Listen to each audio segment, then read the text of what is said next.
Every now and then, you witness a lawmaker cut right through the noise, and that's exactly what Representative Madeleine Dean did. When she told Howard Lutnick that Trump using his office for personal profit was grotesque, she wasn't just venting.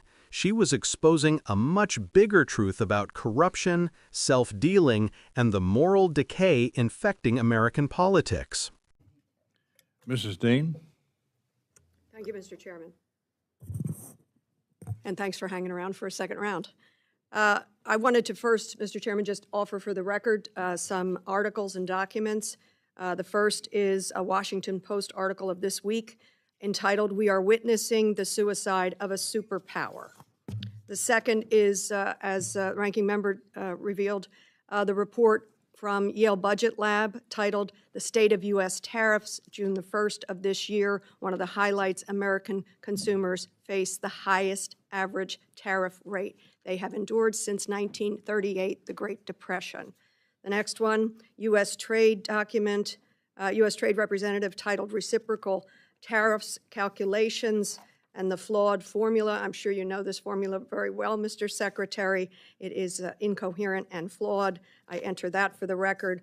And a New York Times article, April 7th, the Trump White House cited my research to justify tariffs. It got it all wrong.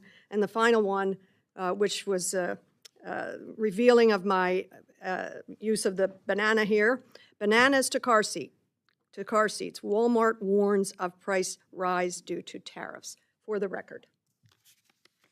Without objection? Thanks so much. I want to ask you about, I was interested in what you said to Mr. Morelli in terms of the mission and some of the language you used, the mission of your department, to protect, defend, and enhance business in America. That was a good summary? Sounds good. I think that's what you said. I tried to write it down fast. Still sounds good. I just wonder, did you personally, or your department, whose mission that is, have any problem with the president's recent trips overseas or the development of his business and his family's business around Bitcoin, meme coin, fundraising, or investor raising dinners?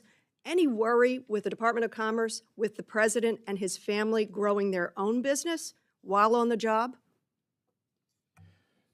My trip to the Middle East was extraordinary in that sure. we came home with $5.1 trillion of investment in America. It was amazing. Mr. Lutnick, I'm asking you, did the question of conflict of interest come up for the leader of the free world? No. No? I think you ought to have a team of lawyers take a look at that. It is grotesque, the way this president is using his office to enrich himself, his businesses, and his families. That ought to be something you're interested in. I want to tell you something I agree with you on, and I agree with the president on, the closing of the de minimis loophole. You're absolutely right. It hurts retailers when stuff comes in here, package after package, order after order. Under $800, no tax, no tariff, no review. It hurts retailers. But I know the other reason that I believe the president is interested in that is in tackling the precursors of fentanyl and making sure these packages don't come in unabsorbed, unknown, and then off to Mexico to only come back manufactured and to kill our children. So I want you to know, I want the president to know, that's a good thing. And I hope it brings great revenue to our Treasury. It should. We have passed on that at the expense of our children and at the expense of retailers. Thank you. So please take that back. And finally, I guess I want to tell you, do you know when we met? I don't know if you remember. We met once in Davos. We had a very interesting conversation. And you told me some of your backstory. And this goes back to where I started with stability. I think it is very well known that when you began college, your father died. And what a trying time that must have been because your mother had predeceased. And you were at Haverford, very near my district. And Haverford College said, stay. You stay. Get your education. And you did. And they offered you that stability at a time when you must have needed it most. I had a similar experience. My father died when I was in my third semester of college, suddenly of a heart attack. Difficult. we were all wobbling for quite a while. But his company offered scholarships to kids who lost their parents. And I got a scholarship to go to law school, offering me stability that I had no idea I would ever lean upon. I take you back to that, because what have you done in the meantime? You rewarded Haverford. You're making sure that other kids get that stability. Please take that back into your work in the Department of Commerce. You know stability is what our consumers, our constituents, our businesses, our banks need. This is not stability. It is an incoherent tariff policy that is costing every single one of us.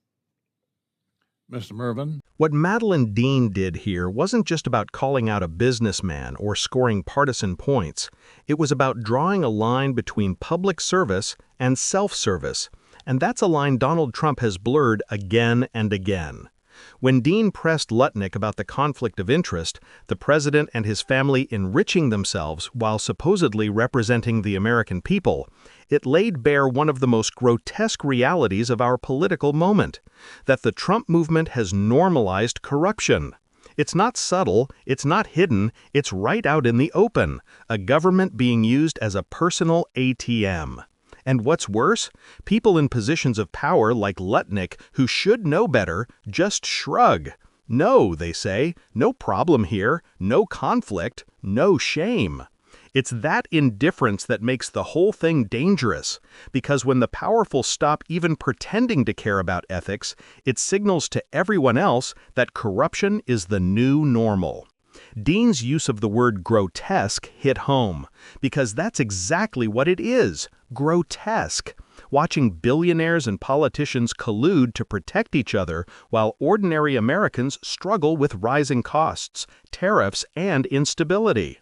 And she tied it all back beautifully, to stability, to decency, to the simple moral truth that government should provide fairness, not favoritism. Dean didn't just come to criticize. She came to remind us of what public service is supposed to look like.